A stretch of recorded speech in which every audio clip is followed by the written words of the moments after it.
Warahmatullahi wabarakatuh.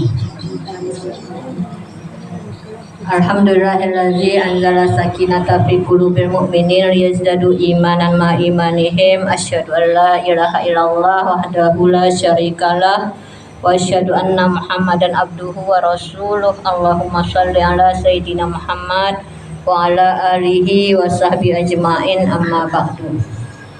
Puji syukur kepada Allah Subhanahu wa taala, di mana Allah Subhanahu wa taala masih memberikan kita kesempatan. Allah berikan kita kesehatan, taufik dan hidayah untuk mau berhadir di majelis ilmu ini. Mudah-mudahan kita yang berhadir, Allah senantiasa beri kesehatan kepada kita. Allah mudahkan segala urusan kita dunia akhirat.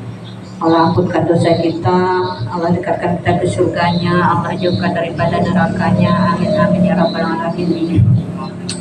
Salawat dan salam tidak lupa pula kita hadiahkan kepada baginda Rasulullah sallallahu alaihi wasallam, juga kepada keluarga beliau, sahabat-sahabat beliau. Tidak lupa pula ulama-ulama baik mutakaddimin ataupun mutakhirin yang muktabar keduanya. Ibu-ibu yang dirahmati oleh Allah Subhanahu wa taala, tadi Ibu Ramlah telah membacakan satu makalah Abuya kepada kita tentang apa tadi? Kesupian. Arti kesupian yang digagas oleh Abuya Syekh Anwar Al-Khalidi, supaya senantiasa kita itu mengingat, mengembalikan, bermusyahadah bahwasanya tiada satupun perbuatan itu, tiada satupun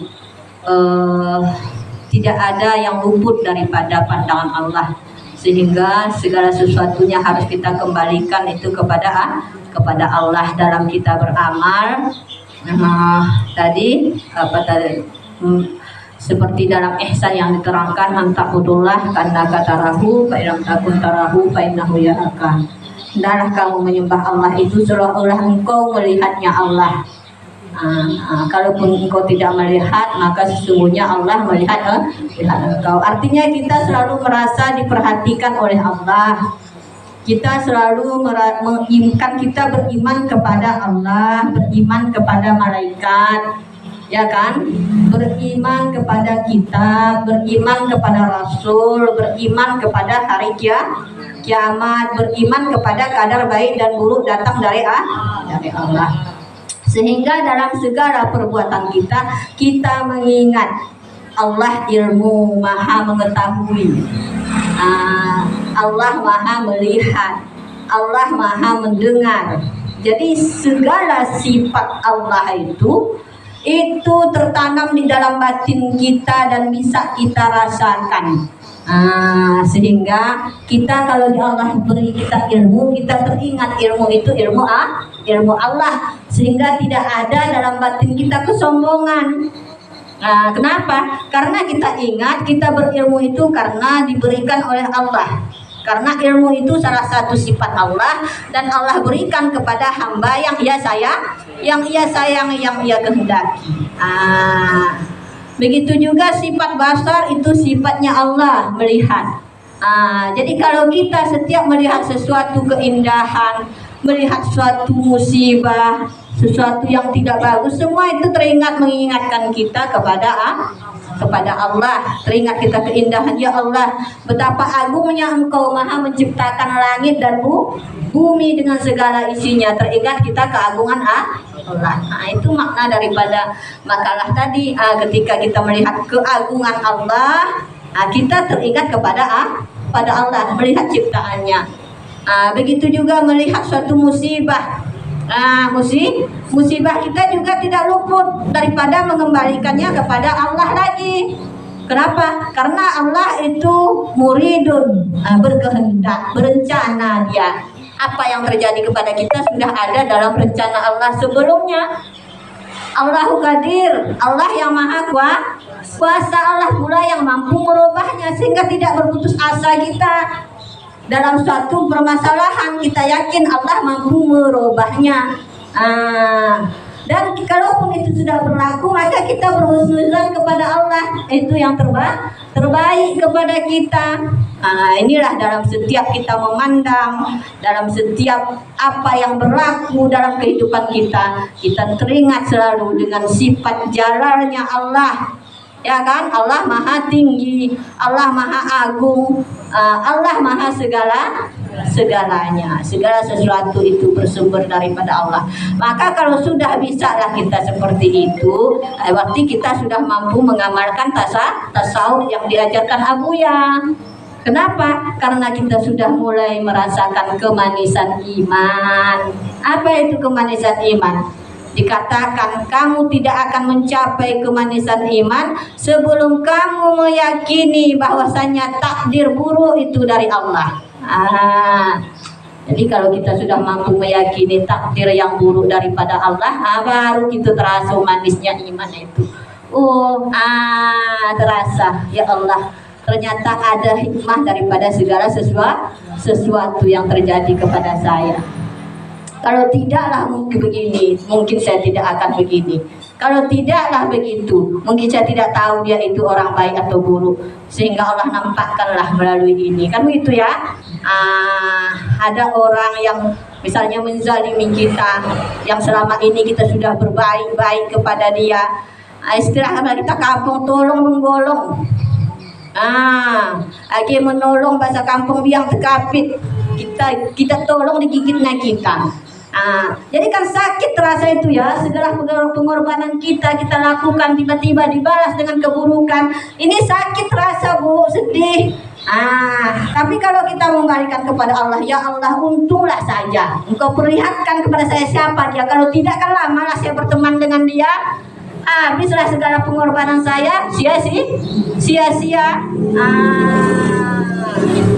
Jadi untung saja. Jadi ketika diperlihatkan sesuatu, maka kita merasa orang beriman ini unik. Ketika dia diberi musibah, dia bersabar. Ketika diberi nikmat, dia bersyukur. Inilah orang-orang yang mengamalkan kesucian tadi, yang diajarkan Abu ya itu. Jadi kita ini bagaimana? Belum mampu ya mencoba. Itulah dengan belajar. Karena kita ibu-ibu macam tanaman dah. Tanaman itu kalau tidak disiram-siram gersang. Sawit kan tidak ada hujan, tidak ada berbuah, tidak ada bau, tidak ada berhasil. Kita pun begitu juga. Kalau kita ini tidak sering hadir di majelis ilmu, saya ini kalaupun saya mengajar kitab yang tinggi-tinggi, sudah dalam ilmunya, belajar tauhidnya sudah kitabnya tinggi kalau tidak saya duduk di majelis ilmu ini, kadang saya lupa apa? Bukan lupa ilmunya, itu ilmu masih bisa saya ajarkan, lupa cara beramalnya. Lupa beramal. Tidak saya teringat itu segala sesuatu itu sudah kudrat dan irada Allah. Tapi dengan hadir majelis ilmu, saya teringat begini yang saya ajarkan. Berarti saya harus berusaha gitu ibu-ibu. Jadi kita kalau tidak disiram-siram gersang makunyo. Ilmu sufi ini dikatakan ilmu yang sampai mati kita wajib kita tuntut. Beda dengan ilmu hal. Ilmu hal ini ilmu fikih, ya.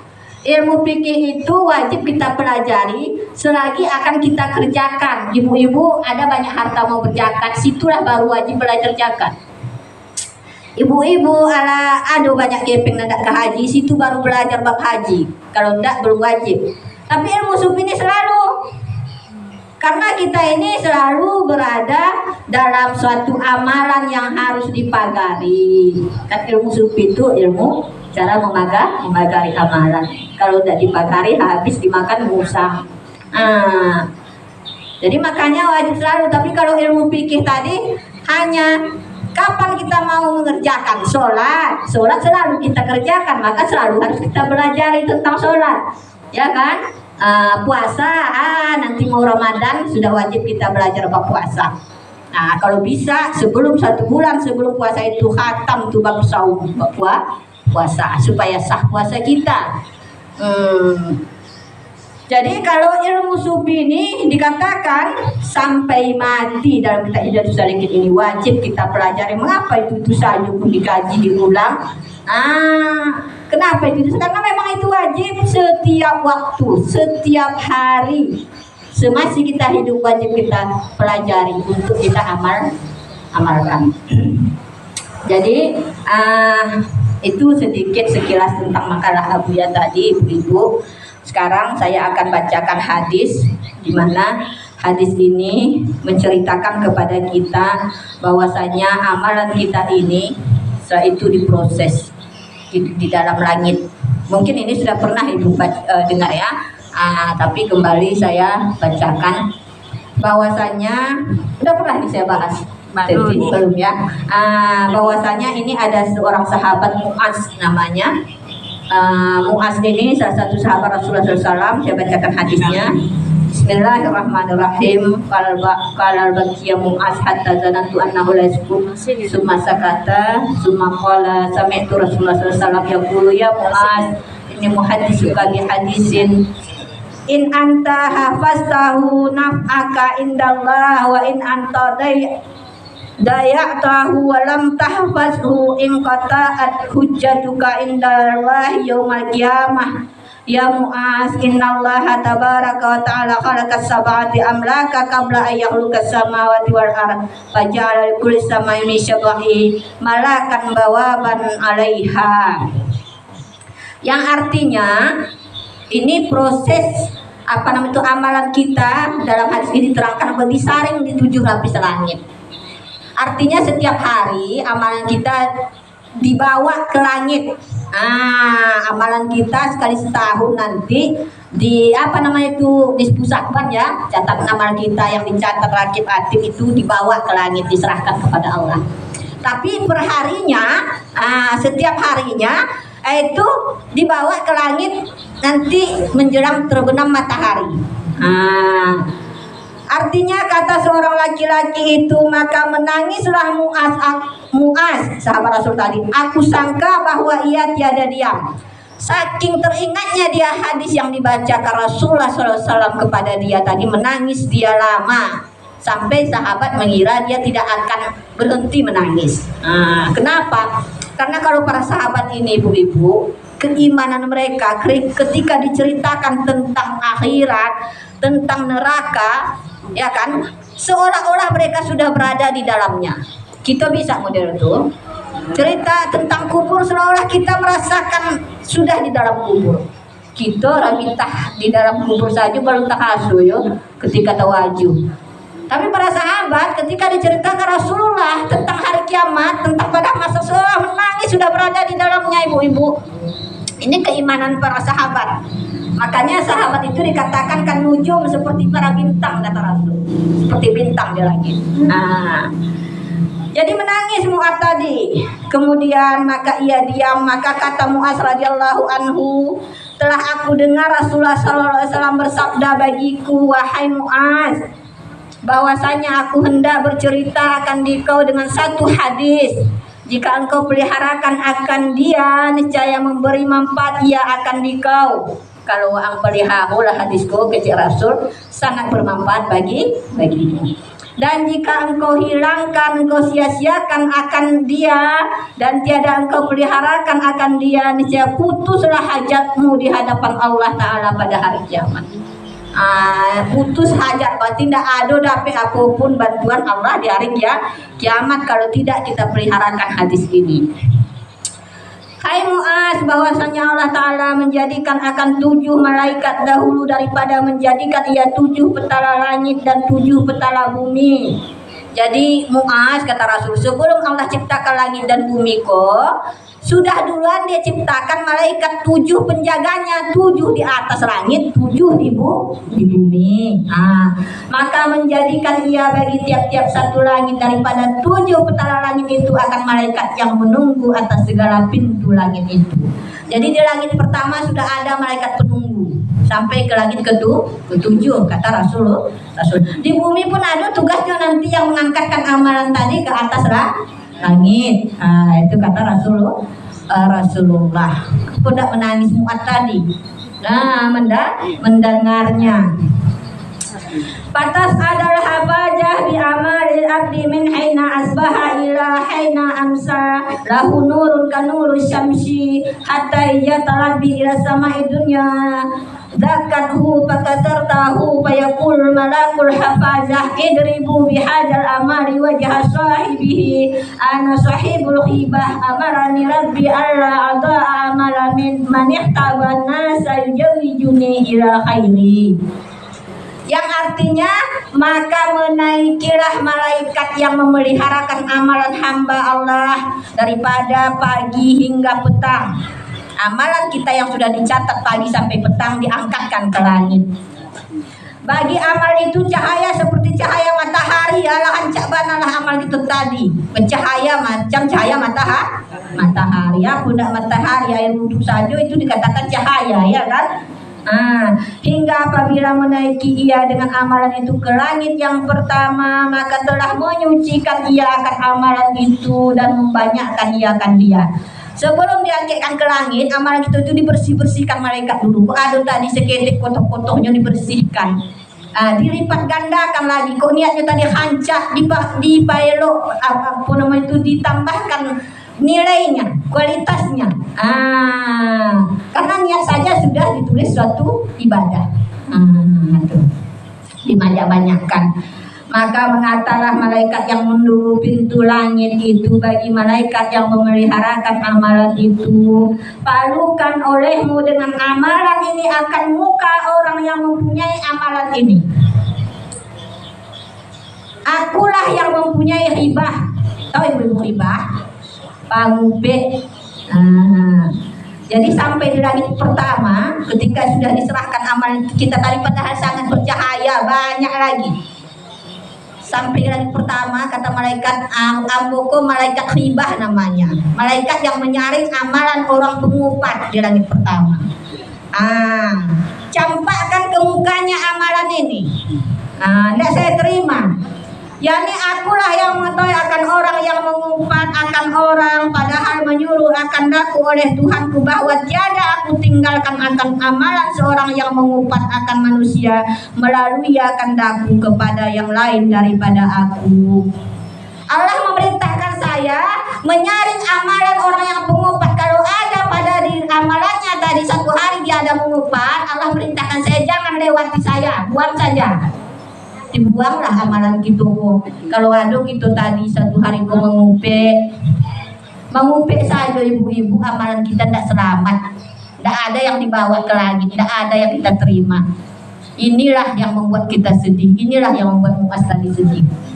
Kenapa sedih? Ya, lidah kau payah bana memeliharanya, ya kan? Sedangkan yang dikatakan upat ini sesuatu yang apa dia dengar, sakit hatinya. Sakit hati. Baik itu secara lisan kita ucapkan ataupun secara isyarat. Kalau kode-kode, tahu. Nampak awak agak lain, tapi mencibi. Bahasa singkinya mencibi. Cibi itu juga upat. Kalau tujuan dia menghinakan orang, meremehkan orang, itu sudah mengupat ibu. Jadi itu saja mencibi saja, tidak akan nanti amalan kita ke lain. Ditahlah awak tadi sembahyang, aku tidak menangis muat tadi. Karena hadis ini juga pernah diceritakan Rasulullah. Ketika para sahabat hijrah ke Madinah, itu Abdurrahman bin Auf pakaiannya itu compang-camping, 12 tambalan. Padahal dia itu sepupu Nabi ya, yang sangat kaya, terkenal hartanya banyak. Ketika berada di Mekah, pailah ke Madinah, tinggallah baju selembar, koyak lagi, menangislah Rasulullah SAW. Maka diberanikan oleh sahabat bertanya, mengapa engkau sedih ya Rasulullah? Apakah karena keadaan kami sekarang ini? Anak kami kau bikin yang dulu kami elok kaya sebagainya di Mekah, kami tinggalkan harta kami, anak-anak kami, keluarga kami demi Islam, supaya Islam selamat keimanannya gitu. Bukan, kata Rasul. Yang saya sedihkan adalah saya teringat nanti ketika nanti amalan sudah diberikan kepada Allah, diserahkan catatan amalan. Orang yang dulu ada zakat, ada puasa, ada berhaji, banyak amalannya, sampai di akhirat dia muflis PC, tidak ada yang dia terima. Kok tadi ada di sahim, tidak dapat apa-apa, muflis, sehingga terheran-heranlah dia. Kemana bertanya, di mana amalanku, di mana iniku, zakatku dulu, di mana sedekahku, di mana puasaku. Menangislah para sahabat. Kenapa sampai seperti itu? Karena pada saat di dunia dia ada menzalimi saudaranya, menyakiti saudaranya. Ikut tadi baik mengambil hak saudaranya, mencilok misalnya, menyakiti, sehingga pahalanya tadi diserahkan kepada orang yang telah dia umpat, orang yang telah dia aniaya, orang yang telah dia hina. Sedangkan dosanya apa tadi, pahalanya diberikan. Kemudian dikatakan kepada dia oleh orang yang telah dia sakiti, belum cukup ini ya Allah, sakit bana dulu. Gaho-gaho nyoko, kecek nyoko, baca ka ambo sama laki ambo hampir ambo bacahe. Gara-gara fitnahnya, saya bertengkar dengan saudara saya. Tidak ada yang mempedulikan saya, sakit sekali saya rasa. Belum cukup pahalanya ini ya Allah. Kata hamba tadi. Bagaimana juga, ambillah dosa orang tadi, diberikan kepada orang yang telah dia zalimi tadi, orang yang telah dia umpat, orang telah dia hina. Jadi PC lah dia, kosong lah dia, bersedih lah para sahabat, apapun tidak ada. Jadi bukan saya takutkan kamu ini apa itu tidak berbaju sekarang. Yang saya takutkan adalah ketika kamu nanti telah itu sukses, agama Islam telah menyebar, kamu setelah dapat harta, kamu lupa dengan Allah, sehingga banyak kamu berbuat maksiat, saling cerca-mencerca, bercakap gara-gara harta rampasan, sehingga amalan tadi sia-sia. Ini di langit pertama saja ibu-ibu, amalan kita tadi tidak bisa lah mempunyai sampai kepada Allah kalau ada pada diri kita itu riba. Aku tidak menani awakku payah bana menghilangkan sifat empat kok, ya kan? Kok kami kok ala bakumpu ibu-ibu di kampung mencari kutu di ture, dicarilah sadonya isi rumah uang, mendikeceklah mulai daripada anaknya, menantunya, besannya, habis satu pembahasan sampai kadang 5 keluarga dibahas, kutu baru dapat 5. Lebih banyak lagi dibahas itu. Pai bakale dikubah lah bawang uang, dikubah juga isi uang sadonya. Oh sebulan tu tak tanggung lah kumunya. Mau cari gayanya tak tanggung, habis lah dikupas sama isi rumahnya gitu upek juga namanya itu. Sakit hatinya kok didangannya. Aku dah habis pahala tadi. Padahal kalau silaturahim, kata Rasulullah SAW, man ahabba ayyabsuta lahu fi rizki wa yunsalahu fi asari falyasir rahimah. Siapa yang ingin dipanjangkan umurnya, diluaskan rezekinya, maka hendaklah dia menyambung silaturahim. Sabananya yang paling kayu orang kampung kok bakal 7 hari 7 malam tidur situ. Paling indah 3 hari 3 malam kakak bahadi. Baku pulau tuh lah menyambung silaturahim tadi, nak bau lagi bakit, bau ayam. Tapi kok tak dapat ini, kok tambah sampai rezekinya pulang ke rumah bercakap ini sama lakinya. Banyak mana kau bau pulau sama yang sebulan tadi dah. Inyo bekot tak ada bayi tubuhnya kita tidak bercakap.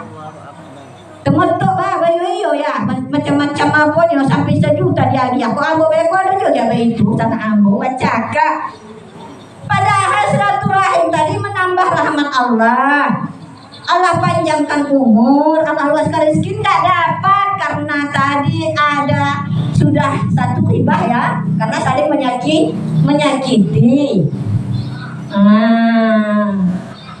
Karena tidak ada ikhlas, tidak ada niat dalam hati menyambung silaturahim. Niatnya tadi pai situ tadi pai menuan baju kami. Antah adu bae ko balik rusak bae. Ko indah balik beko disebutkannya bah aku kepatang sasak bae dah. MB di bawahnya puluh lah bahasa Aceh. Kami ada itu di kampung. Becaka. Dicatat lah. Itulah makanya ada catat mencatat tadi. Ada yang tidak tercatat. Abu kok sekali kamu siapa membawa dan bukan. Jangan menyasar. Tidak ada mencatat-catat. Karena apapun baik yang buatkan sedekah. Ketika orang pun datang kepadamu itu terserah.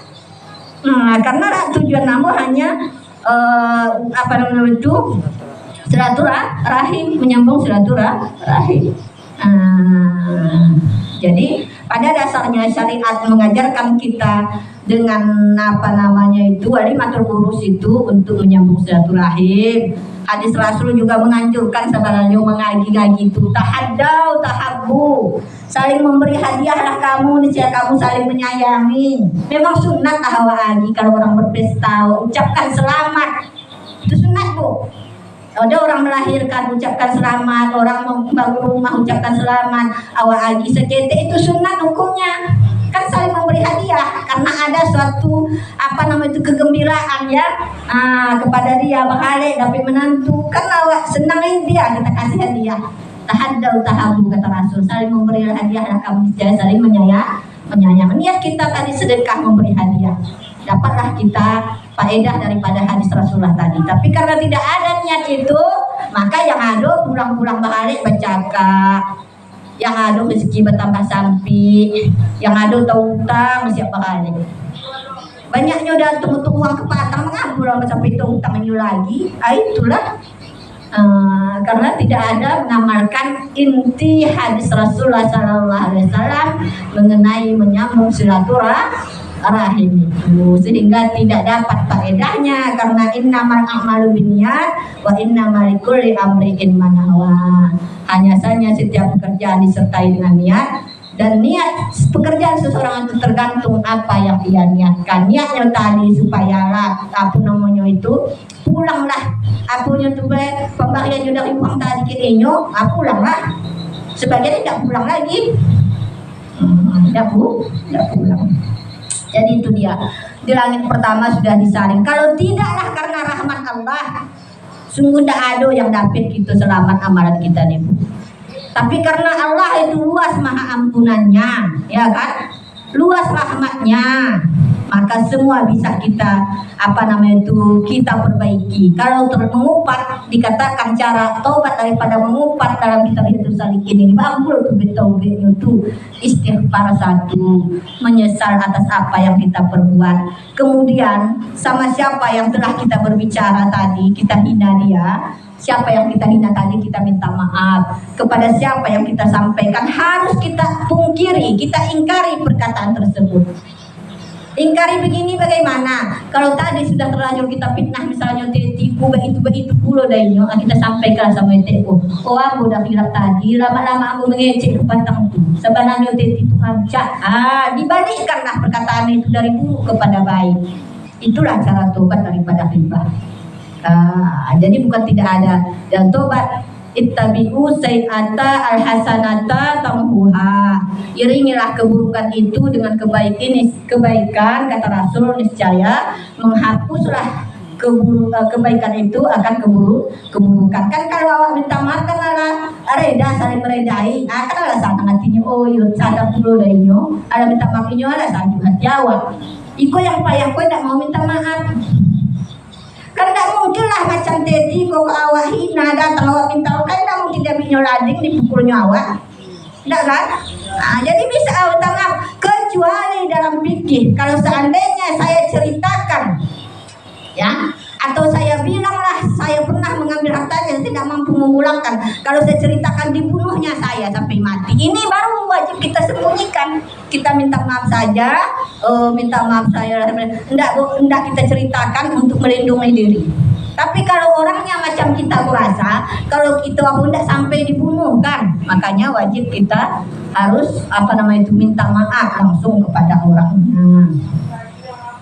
Kalau terlanjur diambil hartanya, maka kita kembalikan. Oh, tidak bisa aku kembalikan, saya tidak pakai kepeng minta tangguh.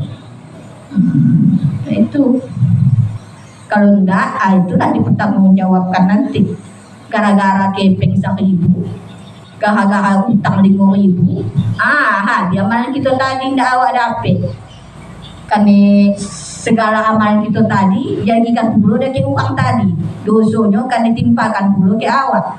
Kau gak 5.000 rupiah tidak mau membayar utang. Kau gak 5.000 rupiah mencilo. Inilah kata Rasulullah SAW dalam hadisnya. La yazni zani haina yazni wa huwa mu'min. Tidak berzina oleh orang yang berzina pada saat dia melakukan zina itu dia dalam keadaan beriman. Orang penzina itu tidak melakukan zina dia kalau pada saat dia itu yakin dia kepada Allah melihat, kan gitu. Yakin dia Allah nanti mengetahui, menghukum, ada balasan di akhirat, ada malaikat mencatat kiri kanan. Tidak mungkin dia berzina kalau pada saat itu keyakinannya besar kepada Allah. Itu adalah hilang imannya. Kata Rasul, inilah kadar iman tadi kurang karena maksiat. Jadi orang itu bisa kita lihat imannya itu melalui ketaatannya. Kalau dia mau bermaksiat, imannya itu tipis. La yasriku syarik haina yasriku wa mu'min. Tidak mencuri oleh orang yang pencuri pada saat dia mencuri juga dia itu dalam keadaan beriman, kata Rasul. Pencilo juga, mengapa dia itu mencilo? Hilang imannya, tidak ada rasa malunya, tidak teringat dia Allah melihat. Ini tadi tidak ada tasawufnya, ya kan? Tidak ada dia merasakan Allah Maha melihat, mendengar, menghukum, ada balasan di akhirat. La yasrikul hamra haina yasriku wa huwa mu'min, kata Rasul. Tidak meminum seseorang akan khamar pada saat dia meminum itu dia dalam keadaan beriman.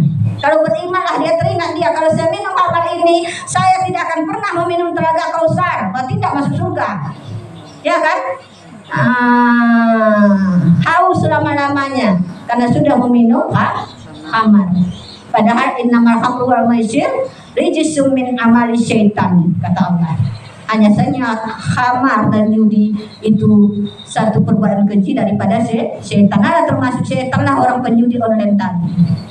Jadi tidak salah karena model syaitan mana ya si penjudi online saja. Memang itu perbuatan syaitan.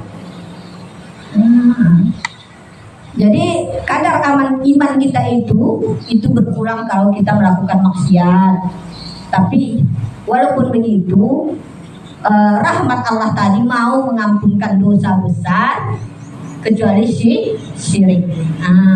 Kalaupun dia penzina apa, kalau mau dia bersungguh-sungguh tobat kepada Allah, tidak mengulangi lagi, berjanji dalam hatinya, maka Allah terima taubatnya. Allah terima. Itu jam berapa titik itu apa? Masih panjang lagi. Alhamdulillah. Sumakala takdir hafajah, kemudian saya artikan saja, kemudian Nabi Muhammad SAW, kemudian sabda Nabi Muhammad SAW, kemudian maka datanglah malaikat yang memeliharakan hamba Allah itu dengan amal yang saleh daripada amalan segala hamba Allah Ta'ala. Maka katanya amalan ini baik lagi suci dan lagi amat banyak hingga sampai ia bersama dengan amal itu kepada langit yang kedua. Dinaikkan ke amal kedua, berarti tidak adanya pengupek sehingga lolos di langit pertama sampai ke langit kedua. Maka berkata bagi mereka itu oleh malaikat yang menunggu pintu langit yang kedua, berhenti kamu dan padukan olehmu amalan ini akan muka orang yang mempunyai amalan ini, bahwasanya ia berkehendak dengan amal itu faedah dunia, padahal menyuruh akan daku oleh Tuhanku bahwa tiada aku tinggalkan amalannya melalui akan daku kepada yang lain daripada aku, karena bahwasanya ia adalah bermegah-megah dengan amalan itu atas manusia pada majelis mereka. Akulah adalah malaikat kemegahan. Jadi di langit kedua ibu, nama malaikatnya malaikat kemegahan. Kalau tadi malaikat khibah, setiap khibah dia tahu. Ini pertama. Langit kedua nama malaikatnya malaikat kemegahan. Setiap orang yang beramal dia dengan niat ada kemegahan, tujuannya supaya tujuannya dunia. Megah itu kan salah satu dunia ya, supaya dia itu dibilang paling hebat, paling keren. Karena tujuannya dunia, maka Malaikat yang kedua menyaring, ikoinyo pai mengaji dek kahano nandak menampakkan jilbab bahu. Nyo pai mengaji supaya nak dibilang dia paling yang hebat, paling rajin. Dah ada niatnya untuk menuntut ilmu. Iko dicampakkan lagi amalan kita tadi, dia pergi ke masjid supaya itu dapat PKH. Jadi dicampakkan karena dia tujuan kemegahan, artinya tujuannya dunia. Maka ini ada hadis Rasul, kamin amalin abdi, berapa banyak amalan hamba yang terlihat amalan akhirat tetapi menjadi amalan dunia karena keburukan niatnya. Ini kembali lagi kepada niat. Berapa banyak amalan dunia, kelihatan dunia, tetapi menjadi amalan akhirat karena kebaikan niatnya. Jadi kembali lagi pada niat. Tidak bisa kita ponis orang itu dunia sudah, ala dunia itu. Orang mencari ala dunia itu tidak bisa saya bilang begitu. Itu lagi kembali kepada niatnya. Kalau tujuannya memang untuk mencari pangkat kemegahan karena dunia, maka itu dunia. Tapi kalau tujuannya untuk kebaikan akhirat, maka menjadi akhirat. Jadi jangan awak ponis, bukan kita malaikat penyaring amal. Janganlah kita pada memponis uang. Ini ada jadi PNS itu supaya kayu tidak. Apalagi bawa uang memotong juga ini. Ada kita ponis saja uang gagah dunia. Kadang-kadang dia jadi PNS supaya apa? Bisa terpenuhi kewajibannya, melaksanakan, menunaikan kewajiban itu adalah hal yang wajib. Pahala jadi PNS kalau tujuannya untuk memperbaiki agamanya, melaksanakan kewajibannya dengan benar. Ya kan? Iya, asal jangan tujuannya supaya bisa korupsi. Ini ada hadisnya ini, Al-Amirul Amin, ya kan? Pegawai yang terpercaya, mana bisa Allah di jannah beserta Rasul nanti di surga. Jadi bukan pedagang saja. Kalau pedagang memang ada hadisnya, karena Rasul seorang pedagang. At-tajirus sadiqul amin, seorang pedagang yang jujur, mana Nabi sallallahu alaihi wasallam fil jannah kal hatta ini akan beserta Rasul di surga nanti seperti dua jari begini. Sama ini hadisnya seperti anak yatim, kafir yatim lahu au khairuhu. Ya kan, seorang yang memelihara anak yatim untuk dirinya ataupun anak yatim orang lain, dia itu nanti bersama Rasul di surga seperti dua jari ini, kata Rasul, sangat dekat. Maka ada hikmahnya semuanya. Ketika suami meninggalkan anak yatim dipelihara baik oleh seorang istri tadi, iko jatahnya dakik dengan Rasul. Rasul ingin dekat dengan dia. Bapak Ibu karena ini. Kalau begitu anak uang awak pelihara baik, itu jatah awak dekat dengan Rasulullah nanti di surga. Tapi jangan perlu doakan lagi awak puluh aku. Itu takdir kan? Takdir Allah. Kalau takdir tidak ada sekali.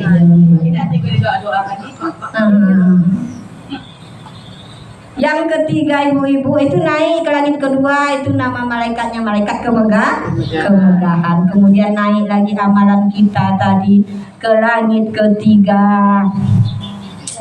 Langit ketiga dengan amal hamba Allah pada amal itu percaya seperti bintang yang sangat bercahaya, dan bagi amal itu suaranya gempar, dan tasbih dan sembahyang dan puasa dan haji dan umrah ada sadonya amal dilakukannya. Hingga lalu dengan dia kepada langit yang ini yang ketiga ya.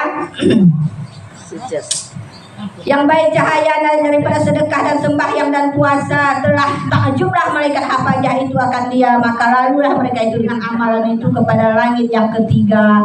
Maka berkatalah bagi mereka itu oleh malaikat yang menunggu pintu langit yang ketiga itu, berhenti kamu dan palukan olehmu dengan amalan ini ke akan muka orang yang mempunyai amalan ini, bahwa akulah malaikat takabur. Nomor 3 malaikat takabur, menyuruh akandaku oleh Tuhanku bahwa tiada aku tinggalkan amalan melalui akandaku kepada yang lain daripada aku, bahwasanya adalah yaitu takabur atas manusia pada segala tempat duduk mereka.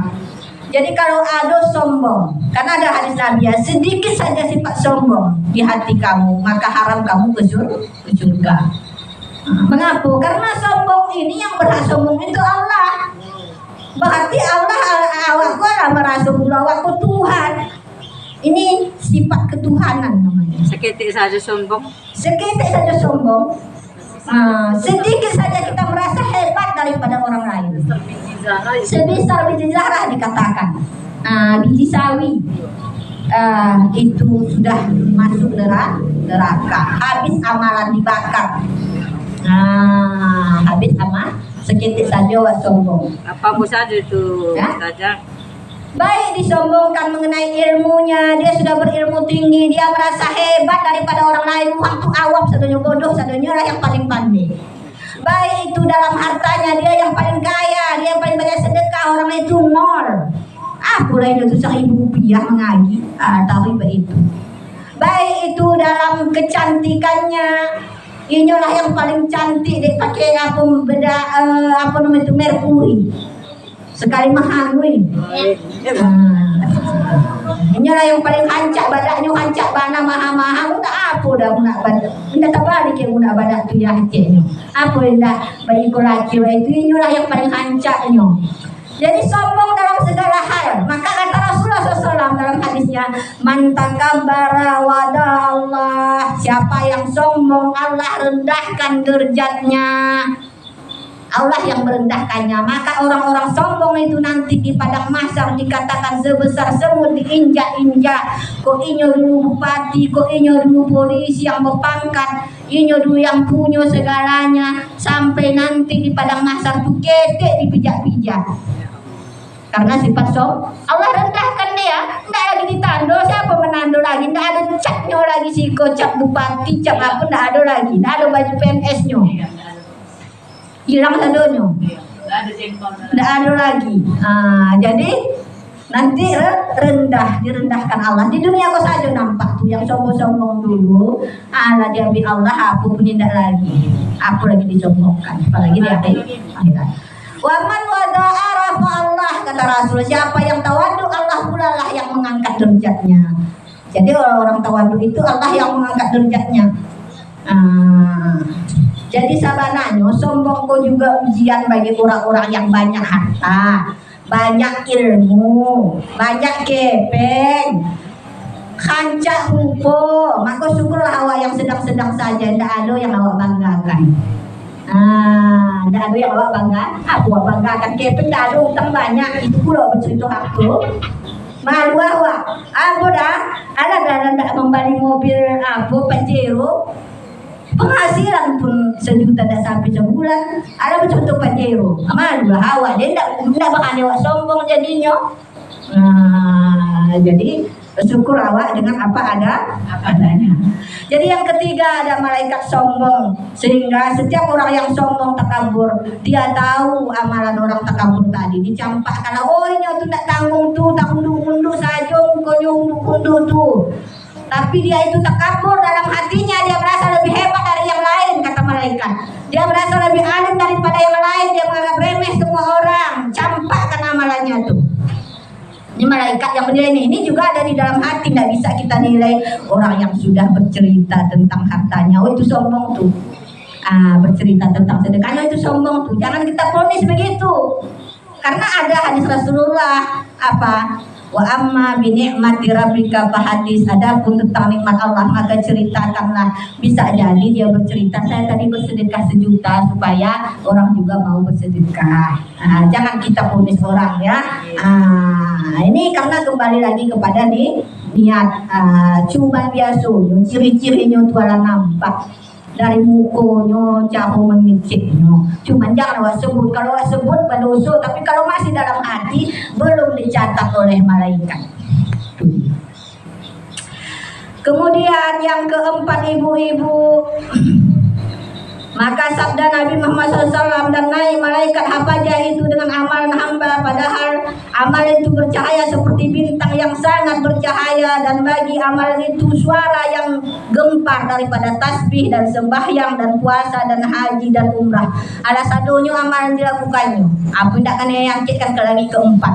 Tidak adanya riba, tidak adanya sombong, tidak adanya bercita-cita kemegahan ya. Karena selamat dari yang 3 tadi. Hingga lalu dengan dia kepada langit yang keempat. Maka Maka kata malaikat yang menunggu pintu langit itu bagi malaikat yang membawa amalan itu, berhenti kamu dan palukan olehmu amal kamu dengan amalan ini kepada muka orang yang mempunyai amalan ini dan kepada belakang orang yang mempunyai amalan ini. Hampukkan kamu punya, hampukkan ke belakangnya, uji malaikat penjaga langit keempat. Dan kepada perut orang yang mempunyai amalan ini, ke perutnya juga hampukkan, tapi tidak termasuk. Karena awak belum kasap. Karena akulah yang mempunyai ujub. Ujub ini merasa bangga dengan ibadah. Itu ujian orang-orang yang naik makam. Ketika ibadahnya sudah mulai meningkat, ini datanglah setan menggoda. Indah tadinya bisa menggoda dengan sifat ria, sifat sombong, digodanya dengan sifat ujub. Oh mantap manalah ibadah kaulah yo. Kaulah yang paling hebat, kau yang paling suka sedekah. Kaulah yang paling hancak jika kaulah bercahaya-cahaya. Lupa dia ini karena kudrah dan iradah Allah, sehingga dia merasa lebih hebat ibadahnya. Ambo kala model amal malaikat ambo puasa tiap hari, sembahyang tahajud tidak tertinggal, puasa ambo saja yang beriko dalam hatinya iko ujub ibu-ibu. Lupa dia itu kudrah dan iradah Allah, maka dilemparkan sampai langit keempat. Padahal Allah bercahaya dan tadi macam bintang kecil lah Rasulullah. Yani aku yang mengetahui amalan orang yang ujub, padahal menyuruh akan daku oleh Tuhanku bahwa tiada aku tinggalkan amalan melalui akan daku kepada yang lain daripada aku, karena bahwasanya apabila adalah ia beramal amalan maka masuk di dalamnya itu ujub. Kalau ada dia beramal dalam amalannya tadi ada sifat ujub dalam dirinya, maka tidak saya biarkan dia lewat ke langit kelima sampai di langit keempat dibuang. Ini ujub ini biasa ujian orang yang alim, karena dia sudah alim.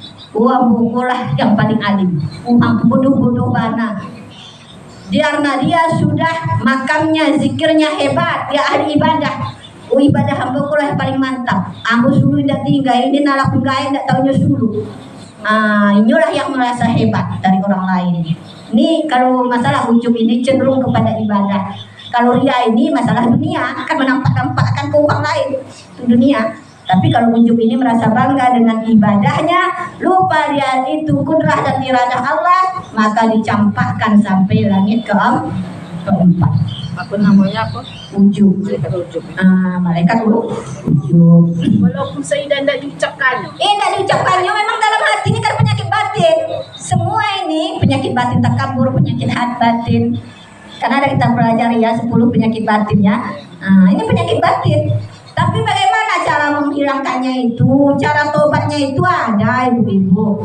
Istighfar kita, ya Allah, ketika terbesit dalam hati kita, mantap banalah sembahyang membukaliko. Tahunku mantap banalah ibadahmu. Istighfar kita, astagfirullahalazim. Teringat kita bahwasanya kita tadi sudah merasa ujub. Diampunkan Allah. Kemudian kita kembalikan, ya Allah, saya bisa beribadah Iko, saya bisa berilmu Iko karena ilmu yang Engkau berikan, ya Allah. Ampuni saya karena saya tadi merasa tinggi dengan ilmu saya merasa hebat dari orang lain ibadah saya. Ampuni saya, ya Allah. Allah ampuni. Ini karena dosa kita dengan Allah, istighfarnya kepada Allah. Yang payah itu dosa manusia, makhibah tadi yang payah. Mengupik tadi yang payah. Kalau ini istighfar kita pada Allah, ampuni. Inilah apa namanya itu, kita dituntut selalu tadi untuk bertobat. Innallaha yuhibbut tawwabina wa yuhibbul mutatahhirin. Allah cinta orang bertobat dan mensucikan diri. Setiap hari kita yang bertasawuf dituntut istighfar, memohon ampun kepada Allah, karena setiap hari pasti ada yang terbesit sifat-sifat penyakit hati itu. Maka di situ pula kita beristighfar begini. Paham ya? Yang kelima, saya baca hadisnya lagi. Sabda Nabi Muhammad SAW, dan naik malaikat hafajah itu dengan amalan hamba Allah Ta'ala hingga lalu mereka itu dengan dia kepada langit yang kelima, seolah-olah mempunyai daripada kepada ahli, seolah-olah seolah-olah mempalai yang diarak kepada ahlinya. Amalan tadi seolah-olah diarak dengan orangnya ke langit. Maka berkata malaikat yang menunggu pintu langit itu bagi malaikat yang membawa amalan hamba Allah itu, berhenti kamu, maka palukan olehmu ke dengan amalan ini akan muka orang yang mempunyai amalan ini, dan akulah dan aku tanggungkan dan kamu jadikan atas batang lehernya, palukan maksudnya di batang lehernya, karena akulah malaikat yang mempunyai hasad. Yang kelima, malaikatnya hasad. Nah, dia tahu setiap amalan orang-orang yang dengki. Yani akulah yang mengetahui akan orang yang belajar ilmu dan orang yang mengajar akan dia dan orang yang mengamalkan dan orang yang sumpah amalannya, dan tiap-tiap seseorang yang ada ia mengambil kelebihannya atas hamba Allah adalah yaitu hasad, dengki akan mereka itu, dan menjatuhkan ia akan mereka itu. Telah menyuruhlah akan aku oleh Tuhanku bahwa tiada aku tinggalkan akan amalan melalui akan daku kepada yang lain daripada Jadi yang kelima ini sifat hasad. Kalau aduh dengki awak, SMS senang melihat orang susah melihat orang senang, iko dicampakkanlah amalan kita tadi sampai ke langit kelima Jumat, dibuang padahal Allah diarak oleh malaikat tadi. Bahami-hami malaikat mengantikkan, baca haya amalan kita tadi, begendang lagi malaikat macam begendang, itulah rame-rame mengantar saking dahsyatnya amalan seseorang tadi. Rupanya aduhnya dengki, kok sanang uhangnya susah uhangnya sanang, sakit hatinya uhang kayo, sakit hatinya uhang alim, sakit hatinya uhang banyak pengikutnya indah, inyo banyak jamaahnya awak indah, sakit dulu hatinya, padahal sama-sama mengembangkan Islam.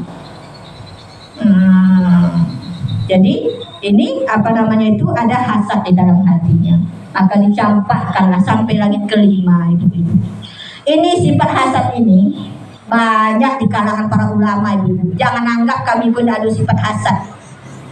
Banyak karena tadi kan orang yang mempunyai ilmu tapi ada di dalam hatinya maka dibuang amalannya karena ada sifat hasad. Disebut tadi ada orang berilmu di sini. Kenapa? Karena ada juga hadis Rasulullah SAW terakhir dicabut daripada hati para ulama itu sifat hasad dengki.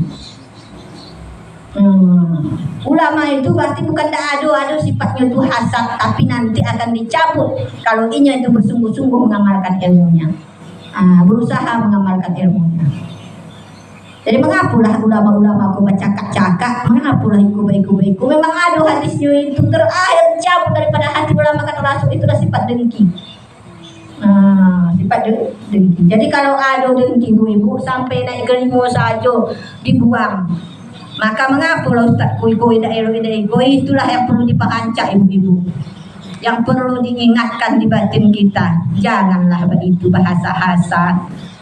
Sadonya kita ingin mengembangkan Islam. Kalau indahlah saling membantu Islam tidak akan terang di mana-mana.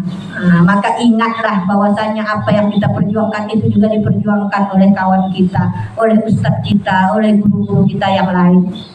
Bukan hanya perjuangan kita. Ada tiap aku berjuang, orang lain berjuang lain puluh di perjuangannya. Mengapulah Sayyidah sudah mau keluar. Macam misalnya Umi Darul itu mengaku tidak mau keluarnya di rumah saja banyak muridnya yang perlu diajarnya. Mengaku Sayyidah Saryadi kau mau bisa keluar, bukan apa ada banyak, ada waktu mau keluar. Jadi jangan saling dengki semua memperjuangkan agama Allah.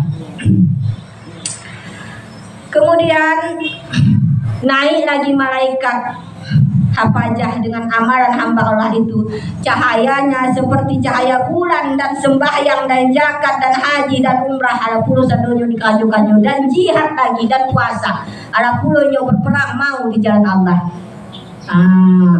Maka lalu mereka itu dengan segala amal itu hingga sampai kepada langit yang keenam. Maka berkata malaikat yang menunggu pintu langit itu bagi malaikat yang membawa amal itu, berhenti kamu dan palukan olehmu dengan amalan ini akan muka orang yang mempunyai amalan ini, karena bahwasanya ia tiada kasihan sekali akan seseorang manusia daripada hamba Allah Ta'ala yang kena bala atau dapat sakit tetapi adalah ia itu suka dengan yang demikian itu, maka akulah malaikat rahmat. Yang keenam, nama malaikat penjaga rahmat di pintu keenam. Menyuruh akan aku oleh Tuhanku bahwa tiada aku tinggalkan akan amal melalui akan aku kepada yang lain daripada aku. Aku ini, kata malaikat keenam, malaikat rahmat, penyayang. Sepuran itu tidak ada saketik pun sifat penyayang di Ino. Tidak ada dia itu sifat penyayang. Tidak ada peka dia, bahkan senang dia melihat orang susah tuh. Nah, tidak ada perhatiannya sedikit pun tetangganya, saudaranya, tabak pun tidak ada seketik terbesit di hatinya untuk membantu, tidak. Nah, tidak ada sifat kasih sayang sama dia. Campakkan amalannya itu, karena saya ini malaikat rahmat. Siapa yang tidak ada penyayang, buang amalannya, kata Allah. Makanya sifat penyayang ini sifatnya waliullah. Kalau ada wacali orang yang penyayang, orang yang simpatik, orang yang toleran, ikut salah satu wali Allah mungkin. Kenapa? Ada hadis Rasul, ar-rahimuna yarhamur rahman. Orang yang pengasih itu Allah kasih kepada dia. Yarhamkum man fil ardi, sayang pula yang di dalam langit, yang bumi. Apa saja dalam bumi, binatang aku sayang sama orang penyayang. Apa enggak? Ternak sayang apa dekat kepada dia, ayam. Tidak dirantingnya ayam, sukunya magi makan. Ini sifat waliullah. Kucing dagingnya makan, ini tidak dibantingnya kucing kalau makan lauknya. Sedang makan di gejo dihampaikannya, berarti tidak penyayang. Ya kan? Jadi salah satu ciri waliullah itu penyayang, baik kepada siapapun, apalagi kepada binatang, apalagi kepada manusia. Ar-rahimuna yarhamkumur rahman, irhamkum man fil ardi, sayang orang yang di bumi dan sayang pula yang di dalam langit. Yarhamkum man fis sama, sayang kepada kamu orang yang di dalam langit. Suruh malaikat sayang, mendoakan kita yang penyayang. Maka tanamkanlah sifat kasih sayang di dalam hati kita, supaya selamatlah amalan kita nanti di langit keenam diterima oleh Allah SWT setelah diproses selamat dari yang lain tadi. Kemudian terakhir naiklah malaikat ke langit yang ketujuh.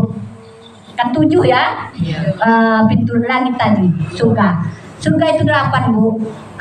Tapi yang dibawakan malaikat satu persatu tadi amalan tadi, itu ketujuh lagi. Sabda Nabi Muhammad SAW, dan naik malaikat apa aja itu dengan amalan hamba Allah daripada sembahyang dan puasa dan nafkah dan jihad dan warakku memang jauhkannya daripada yang haram.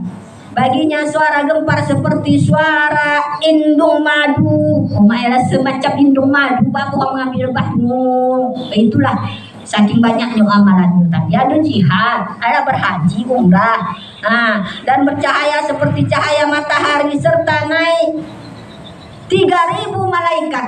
3.000 malaikat mengiring amalannya membawa ke langit ketujuh. Maka lalu mereka itu dengan amalan itu kepada langit yang ketujuh, maka berkata malaikat yang menunggu pintu langit itu bagi malaikat yang membawa amalan itu, berhenti kamu dan palukan olehmu dengan amalan ini akan muka orang yang mempunyai amalan ini, dan palukan olehmu dengan dia segala anggotanya, dan kuncikan olehmu atas hatinya bahwa aku mendinding daripada Tuhanku. Tahu mendinding, menghambat.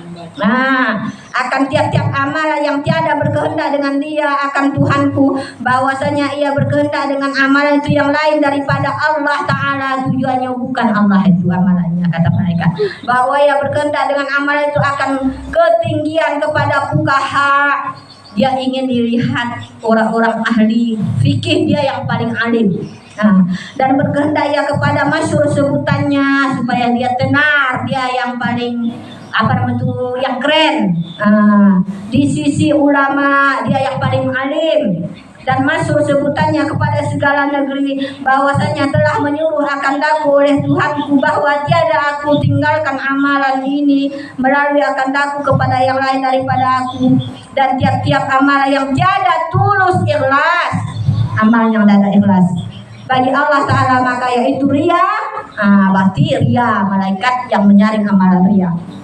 tiadalah Allah Ta'ala menerima akan amalan orang yang ria. Jadi di langit ketujuh itu kalau ada dia itu alim, dia itu berharta dan sebagainya, dia itu tidak ada tujuannya karena Allah. Dia senang karena supaya dia dipandang lebih hebat, lebih alim, lebih cantik, bagayanya supaya hancak nampak orang, bukan hancak nampak lakinya dah. Dia bermobil mewah, tujuannya supaya dia dipandang orang lebih hebat daripada orang lain. Dia ingin memperlihatkan, bukan karena tujuannya lillahi ta'ala. Maka dicampakkan sampai langit ketujuh. Jadi apa yang dibawa lagi? Ada disaring malaikat 1 sampai 7. Yang akhirnya ibu-ibu, seluruh amalan tadi ada disaring ya. Ini semuanya selamat. Dibawalah ke langit ke-8. Disebutkan ada langit ke-8. Kenapa? Surga itu ada 8, tapi neraka itu ada 7. Kenapa 7? Dikatakan 7 pintu neraka. Seseorang tidak akan masuk neraka selama dia bisa menjaga anggota 7-nya daripada maksiat. Kan anggota kita dibuat 7, makanya 7 neraka. Mata, hidung, mulut, telinga, perut, ya kan? Kemaluan, kaki, tangan, 7. Makanya neraka itu ada 7. Tapi surga Allah berikan 8. Sekolah Maha Pengasihnya Allah. Surga ada 8. Jadi di langit ke-8 nanti, maka kata Allah, ini adalah amalan ikhlas. Kamu hanya bisa nih setelah dibawa amalan tadi kau bersih ya Allah, tidak ada ria, tidak ada ujung, tidak ada segalanya, penyakit hati tidak ada, diserahkan kepada Allah ke langit ke-8. Sampai di langit ke-8 kata Allah Ta'ala, saya ini Allah yang mengetahui zahir batin. Kamu hanya mengetahui zahirnya saja, tapi saya mengetahui batinnya. Sesungguhnya dia dulu beramal karena sepolan, maka tidak ada saya terima amalannya. Mintalah palanya kepada si pulang. Kau dulu bapak bekerja gak kau tidak dapat pangkat dari bupati, minta si bupati. Tidak dapat proyek dari calon sekolah, minta sama sekolah. Nanda dipandang hancak oleh saudaramu, minta sama saudaramu. Nanda supaya sanang mertua kau, minta sama mertua kau. Jadi nanti amalan juga sampai disaring Allah, sampai amalan ikhlas. Yang menyaring amalan ikhlas itu hanya Allah. Karena ikhlas ini diberikan kepada hamba-hamba yang dikasihi Allah. Ikhlas itu tidak bisa belok-belok, diberikan kepada hamba yang dikasihi Allah. Jadi ikhlas ini bisa dimiliki oleh